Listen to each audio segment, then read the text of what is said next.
Hello and welcome. We start with the developments in the Horn of Africa. The Eritrean capital on Thursday hosted an unprecedented summit. Leaders of Egypt, Somalia and Eritrea met in Asmara to discuss regional issues. Missing from the table was Ethiopia, a country with which all of the three nations are currently at odds. While Addis Ababa was left in the cold, observers were quick to analyze that an anti-Ethiopia axis could be in the making. The three-way summit in Asmara was called by the Eritrean president, Isaias Afwerki. It was attended by Somalia's president, Hassan Sheikh Mahmoud, and Egyptian leader Abdel Fattah al-Sisi. This was, in fact, al-Sisi's first ever visit to Asmara, and reportedly the first by an Egyptian president since a stop by Hosni Mubarak in the early 1990s. The three leaders talked about the al-Shabaab insurgency in Somalia, the war in Sudan, and the tensions in the Red Sea due to the Houthi attacks. They agreed to boost security and the counter-terrorism abilities. The leaders also issued a statement in which they mentioned the need for unequivocal respect for the sovereignty, independence, and territorial integrity of the countries of the region. But this sudden summit comes when tensions are simmering in the Horn of Africa. And one nation at the center of these tensions is Ethiopia, with which the participants of the Asmara summit share strained ties. Egypt, Somalia, and Eritrea have their own issues with Addis Ababa. Let's take a look at them one by one. Now we start with Somalia. Somalia and Ethiopia have traditionally not shared cordial ties, but things worsened in January this year when Ethiopia signed a deal with Somalia's breakaway region, Somaliland. As a part of the deal, Ethiopia would gain access to Somaliland's port and a part of its coastline to build a naval base. In exchange, it agreed to become the first nation to recognize Somaliland, which has been seeking independence. Somalia, which considers Somaliland as a part of its territory, expelled the Ethiopian ambassador in response. It has also threatened to expel Ethiopian troops deployed in the country to fight the Islamist insurgents.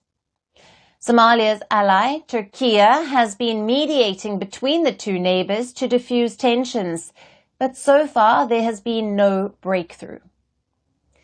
Moving on to Egypt. Cairo and Addis Ababa are at odds over a giant dam on the Nile River. Now, the Grand Ethiopian Renaissance Dam is being built by Ethiopia on the Blue Nile tributary, where 85% of the Nile's waters flow from. It is Africa's biggest hydroelectric dam project, but Cairo, which heavily relies on the Nile River for freshwater needs, is concerned about Ethiopia's project. Egypt, which is downstream country, accuses Ethiopia of threatening its water supplies. Now, efforts to reach a binding agreement between the two nations have failed. In response, Egypt has decided to forge closer ties with Ethiopia's other rival, Somalia. Cairo has supplied Mogadishu with military aid and is also offering troops that can potentially replace the Ethiopian soldiers fighting terrorism in Somalia. And lastly, we come to Eritrea, which won independence from Ethiopia in 1993 after a 30-year war. But friction between the two neighbors remained, and they continued to share territorial disputes. The conflict left tens of thousands dead or injured, but the decades-long conflict suddenly ended in 2018. Courtesy, this man, the Ethiopian President Abiy Ahmed. After coming to power, he quickly surprised the country by extending a peace offer to Eritrea. The gesture was reciprocated and the two nations signed a declaration of peace and friendship. The agreement also won Abiy Ahmed a Nobel Peace Prize. But ties have again started going downhill.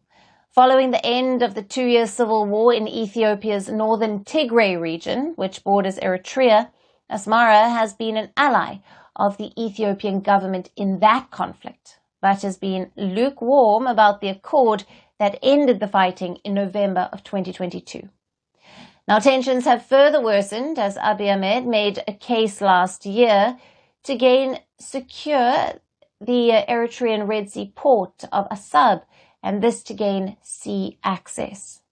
It turns out that Ethiopia's watery ambitions have literally landed it in hot water, be it the dam on the Nile River or the crucial sea access through Somaliland or Eritrea.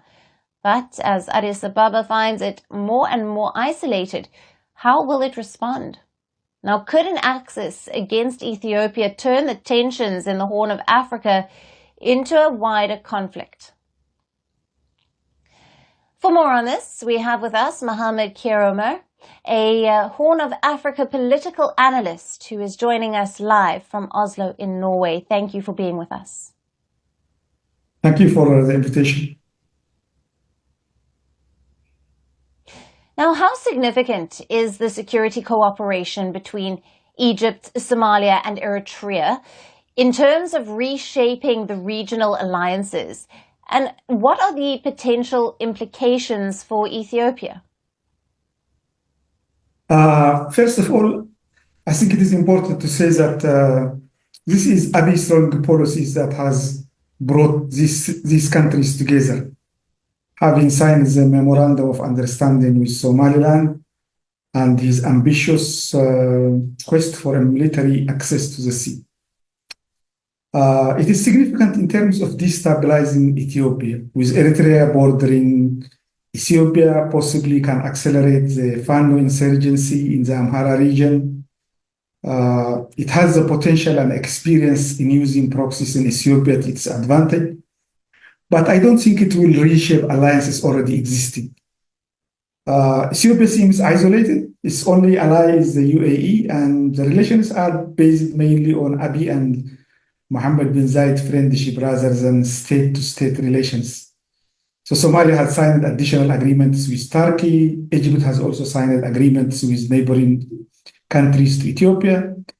And also we have to look at it, for example, if Trump wins the elections, it can be worse for Ethiopia, as Mr. Trump has suggested in 2020 that Egypt might blow up the dam. Egypt would like to pressure Ethiopia to make concessions to the dam, and elections in Somalia in 2026 can change these alliances. But one thing we have to know is that alliances in the Horn form and unravel quickly, as was the case in 2018. Right. Mohammed, what are the main strategic interests that are driving Egypt, Somalia, and Eritrea to collaborate more closely, particularly in context of Ethiopia's influence in the region? I think all of them have opportunistic interests. Ethiopia has given them this opportunity. And so the main thing that drives them is enmity towards Ethiopia. Egypt has always been at loggerheads regarding the Nile, which it regards as a lifeline for its survival. And for Somalia, it is the Memorandum of Understanding with Somaliland that has brought it into this new alliance. And it has also not ruled out that if Ethiopia withdraws this deal with Somaliland, it can still also contribute to peacekeeping forces. So Somalia has left the door open. Eritrea's president himself is known to be always holding grudges and very revengeful. He thinks that Abiy has betrayed him by signing the Pretoria Agreement. So all the countries do not want to see Ethiopia also as a naval power in the region. So they have different interests. So it is these opportunities that has provided them to work, to drive them work together. Right. And in your view, do you foresee this security cooperation leading to a broader geopolitical shift in the Horn of Africa, involving perhaps other regional or even international powers? And how might Ethiopia navigate these emerging tensions? I think both Ethiopia and Somalia are fragile states. For example, Somalia hardly controls territory outside Mogadishu, has depended on peacekeepers fighting Al-Shabaab insurgency. It has loose federal states, some of whom have been in confrontation with the central government, and some also have good relations and trust with Ethiopia rather than with Egypt. And I don't think it will create a broad geopolitical shift in the Horn of Africa. The international actors and the regional actors have all been involved, like the Turkey agreement with Somalia, but Turkey plays it very carefully because it has also interests in Ethiopia and like Egypt. So it looks like it's not going to create a broad geopolitical shift in the Horn. And Ethiopia can diffuse the tensions if it draws this memorandum of understanding. And so this is how I see it. Well, thank you to Mohammed for joining us with all the latest on the significant security situation going on in Egypt, Somalia, Eritrea with regards to Ethiopia. First Post decodes the U.S. election, explains how America chooses its president. Your primer on the race to the White House.